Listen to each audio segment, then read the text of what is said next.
মুফতি তাকি উসমানী তার ওস্তাদ প্রচণ্ড জ্বরে আক্রান্ত হওয়ার কারণে তাকে দেখতে গেলেন এবং জিজ্ঞাসা করলেন, আপনি কেমন আছেন?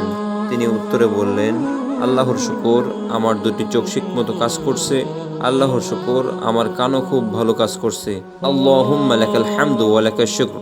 এসব কিছুর জন্য আল্লাহ তাআলা শুকর। আলহামদুলিল্লাহ, আমার বাকশক্তি, হৃৎপিণ্ড ও পাকস্থলী স্বাভাবিক আছে।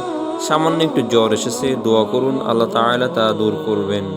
আল্লাহুম্মা লাকাল হামদু ওয়া লাকাশ শুকর। দেখুন, যেসব কষ্ট ছিল না সেসবের কথা উল্লেখ করে তার আগে নিয়ামত স্বীকার করেছে। অবশেষে জ্বরের কথা বললেন।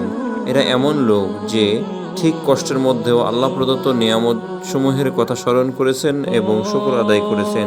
এরপর সামান্য আকারে কষ্টের কথা বললেন এবং তা আল্লাহর দরবারে পেশ করলেন। এই হলো কৃতজ্ঞ বান্দার কর্মপদ্ধতি এবং কৃতজ্ঞদের কর্মপদ্ধতি তো এমনই হয়।